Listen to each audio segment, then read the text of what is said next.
Good day everyone, I'm Cadet Pacalo Silito, and we talk about the decision making for public managers. The introduction of decision making of public managers. Decisions are made at every level of management to ensure organizational or business goals are achieved. A decision can be defined as a course of action purposely chosen from a set of alternatives to achieve organizational or managerial objectives or goals.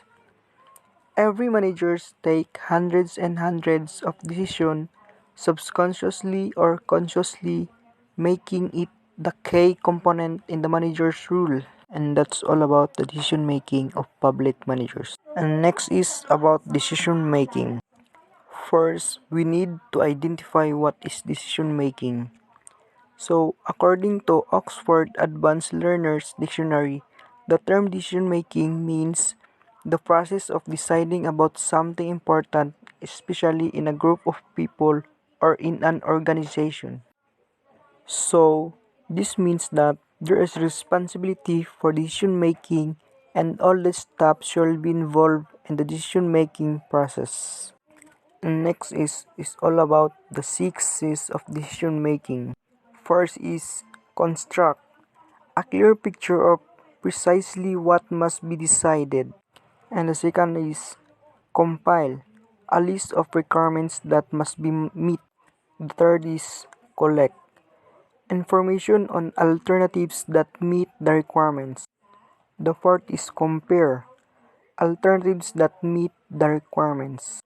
The fifth is consider what might go wrong factor with each alternative. The last is commit to a decision and follow through with it. So good day everyone. I'm Cadet Maxilom RA, and I'm the next reporter. So we will talk about the types of classification of decisions.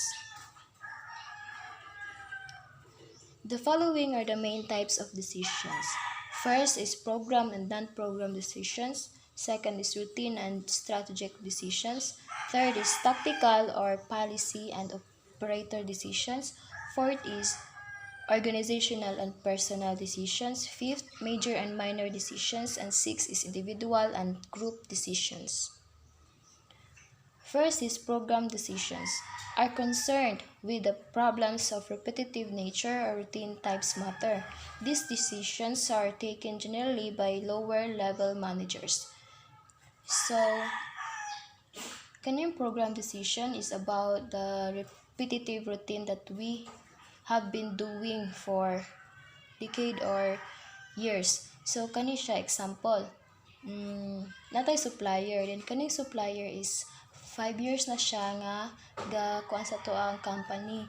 Then, kung mag-order ta sa ilaha, something or some input from this supplier, kinang wala na tay, di na ta maghunahuna kung unsa tong kuan order kay they know na kung unsa tong supply nga dapat na tong i-order. Kay ginabuhat naman to siya for 5 years already. So we know the supplier is good and the product of his her are good enough. Then kani nga supplier is nanata experience and due to that we are doing the program procedures. Then we know the possible outcome for this. Then the non-program decision is related to difficult situations for which there is no easy solution. These matters are very important for the organization. Dayon, kining non-program decision is kalahian sa program decisions.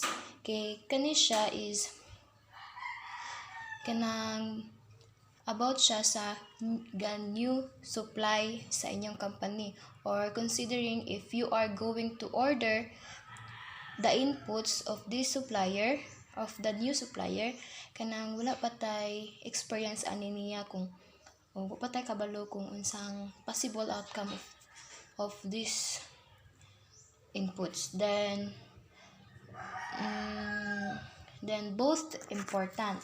Kay nganong both important man siya. Kay kaning program decision ga-allow siya for increased efficiency and cost reduction. Dayon can saves cost and really efficient in ordering your supplies. Ang non-program decision is about allowing organization to change new way to adapt to the environment.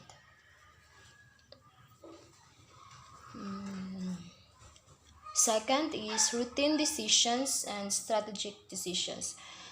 First is routine decisions are related to general functioning of the organization. They don't require much evaluation and analysis and can be. Kani siya, routine decisions is kaparehas sa kanang similar sila sa program decision. Kay mo gyapon repetitive and don't need analysis and evaluation. Example ani kay sending a sample in a government investigation center. Ang strategic decisions are important which affect objectives, organization goals, and other important policy matters taken at the higher level of management.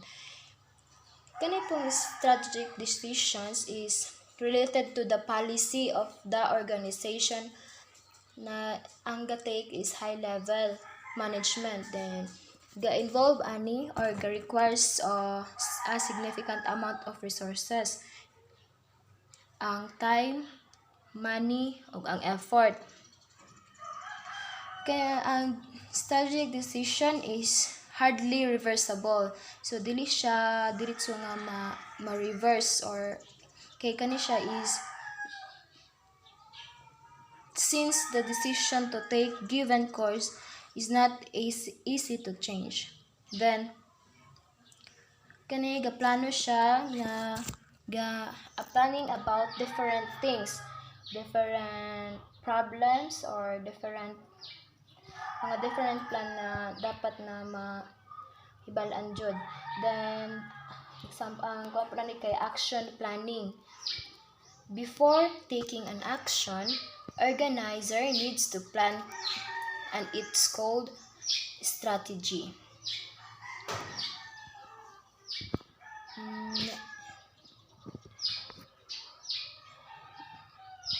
Number 3, tactical policy decisions or operative decisions.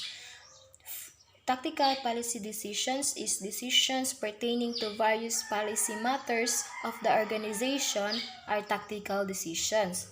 These are taken by the top of management and have long-term impact on the functioning of the concern. So, kani siya is short-term oriented, improving cost. Kani siya is determining how strategy is executed. Example is make or buy decisions more efficient. Then, nakaingon siya determining how strategy is executed when if the strategy is good, it will be so risky. So, kung ang strategy kay kuan siya kanang tama ang iyang pagkakuan, dayon ang tactical decision is dili siya ma-apply. Then it should be or has been made by the company. Ang company ang maghimo ani niya. Ang sa strategic decision kay maon ang example ato niya is build a new factory or magdevelop og new products. Operative decisions. Decisions relate to day-to-day functioning or operation of business. Middle and lower level managers takes these decisions. So, operative decision, it is needed for helping the manager to take rational and informed decision and need ga-focus sa process. Need ni siya nga maka-focus sa process of managerial decision making. Then the people who make operational decisions for company are personal decision managers. Mga personal managers. Other employees including mid-level, supervisors, and lower-level management. Organizational decisions and personal decisions. So, organizational decisions, when an individual takes decisions as an executive in the official capacity, it is known as organizational capacity. So, the process of responding to a problem by searching for and selecting a solution of course of action that will create value for organizational stakeholders. So, create siya value for organizational stakeholders. So, you see that really everything in the organization should happen so that our stakeholders are more and more satisfied, whether those are our managers, employees, and shareholders or customers. So as we can see, we are going to have some issue or problem and we are going to search for and select a solution. Example, kanang magmata ka. Uh, magmata ka dayon in the morning man gyud magmata gyud. You are deciding.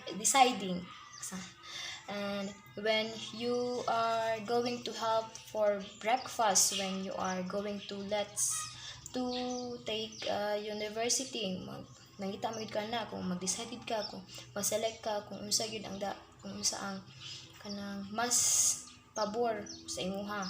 Then so really everything in most decision, and this is really especially true in the organization.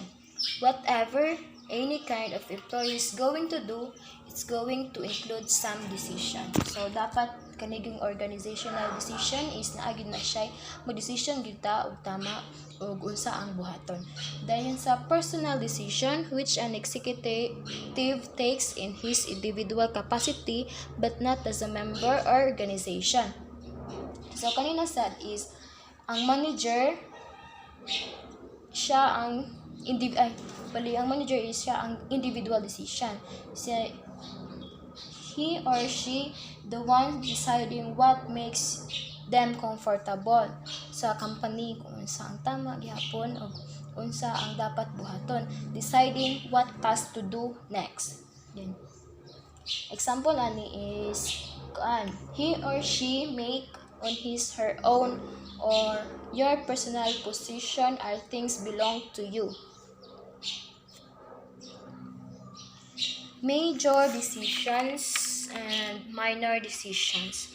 So in major decisions, purchase of new factory by a single individuals, it is known as individual decisions and taken by top decision. So in major decision, mo ni siya ang dako nga decision that has the kanang major impact na maka-influence on the functioning or the organization. Ang example ani is buying a new factory for the company. So magpalit og new company para ma-influensyahan or makakuan pa jud siya. Then minor decisions is purchase of office stationery is a minor decision which can be taken by office superintendent. It is a simple decision made by daily basis. So example is buying stationery for the new factory. Magbuy ay gihapon.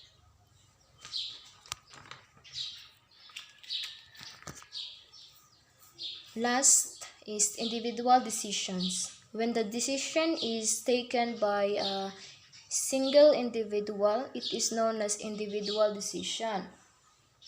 Then usually routine types decision are taken by individual. So balik ta.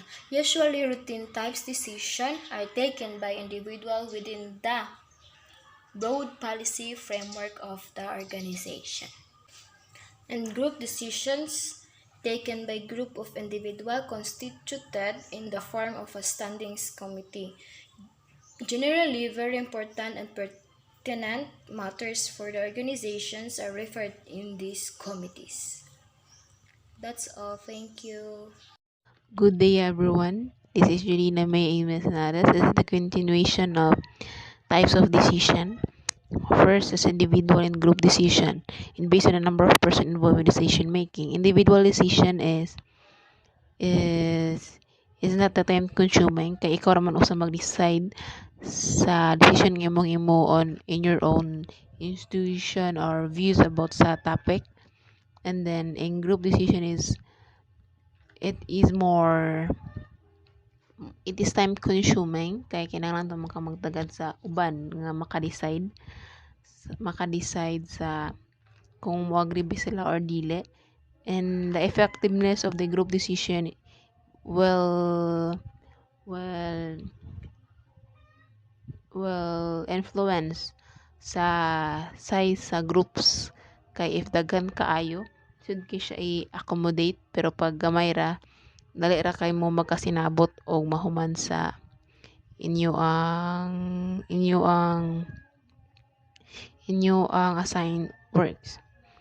The next is the factors affecting decision making.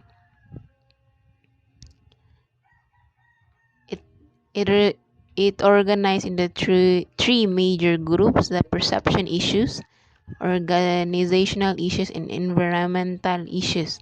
First is perception issues. Perception issues can be described as the way in which individuals interpret their environment. How gyud sa usa ka individual pagsabot ang mga problema nga iyang nakita sa iyang palibot. It can affect how we make decisions.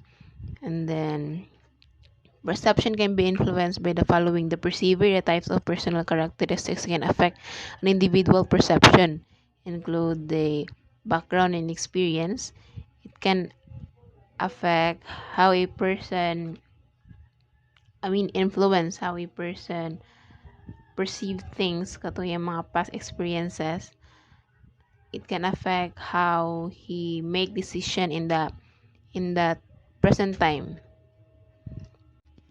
Personal values will determine how we perceive things in any situation. And then personal expectation is kung sa tong mga butang nga atong gusto may tabo, it can influence how we interpret things. Example is that if you want to be a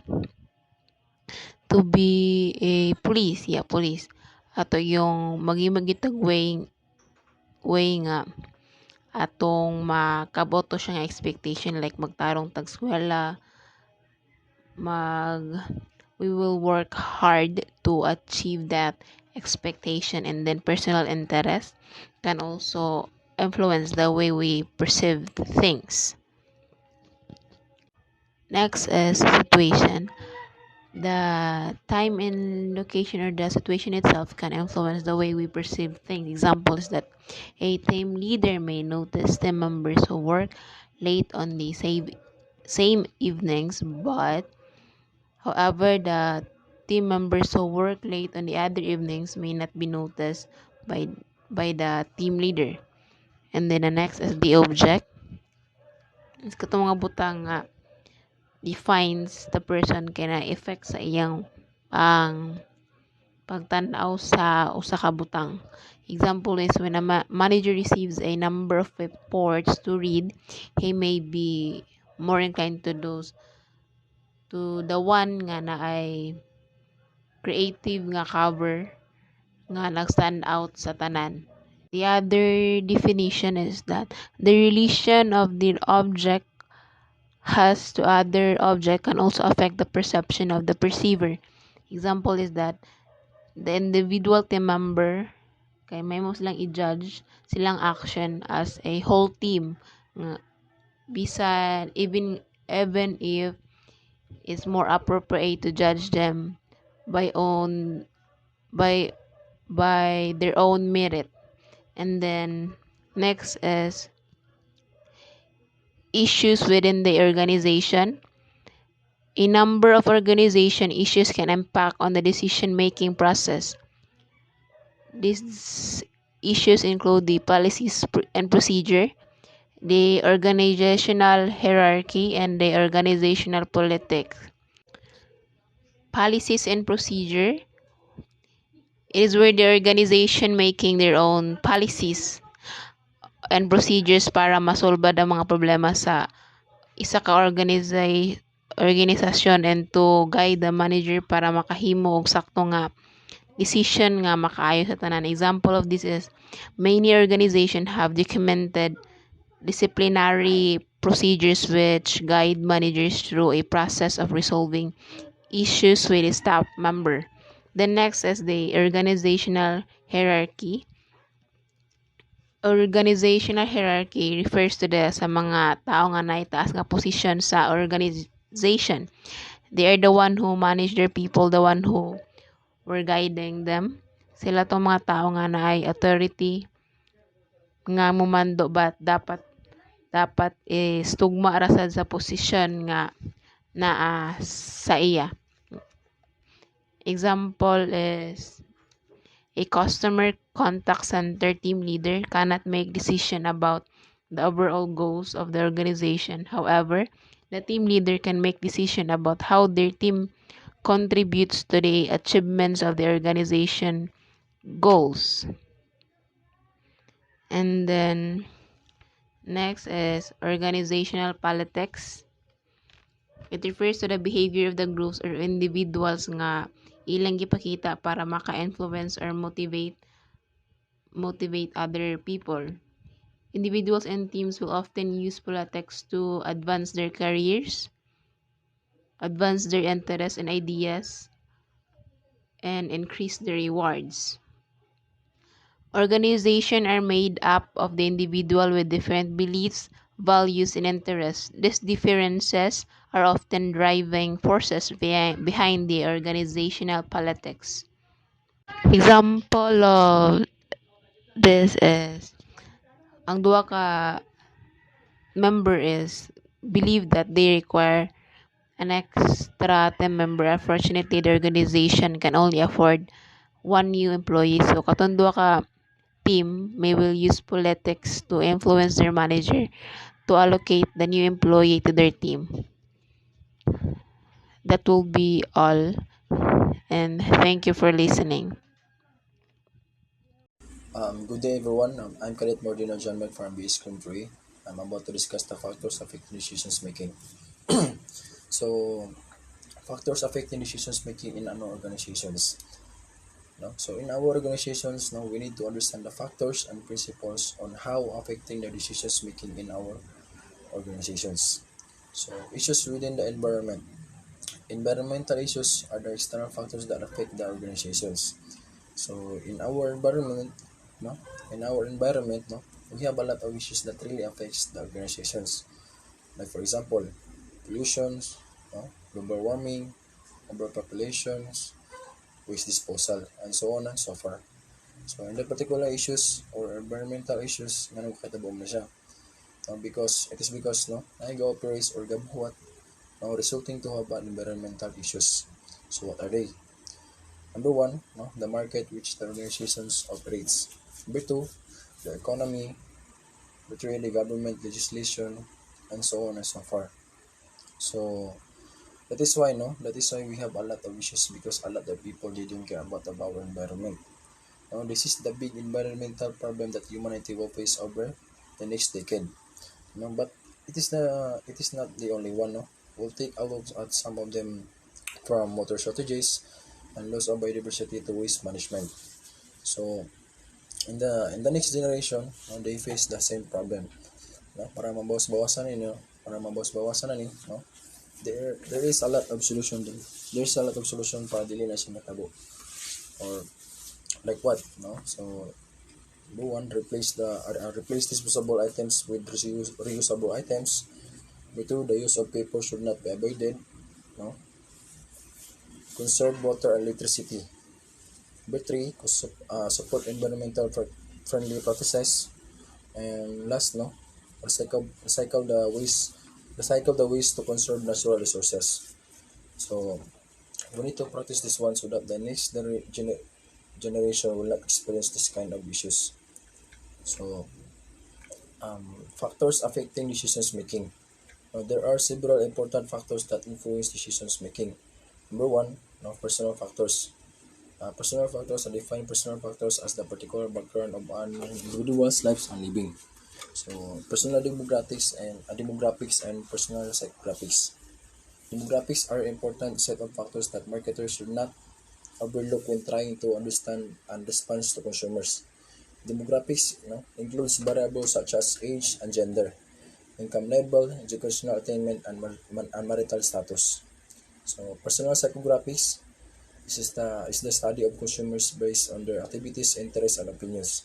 It goes beyond classifying people based on general demographic data, such as age and gender. Psychographics seek to understand the consumer behaviors. So number two, cultural factors. Cultural factors comprise of set of values and particular community or group or individuals. Culture, subculture, and social class. So cultures, mo mga beliefs or ato mga practices. Subcultures, no? A subculture is a group of people who share such secondary values such as environmentalist. Many factors can place an individual in one several subcultures. So social class, no? They refer to a group or individuals who occupy similar positions in the economic systems of productions. So that's all. Thank you and God bless.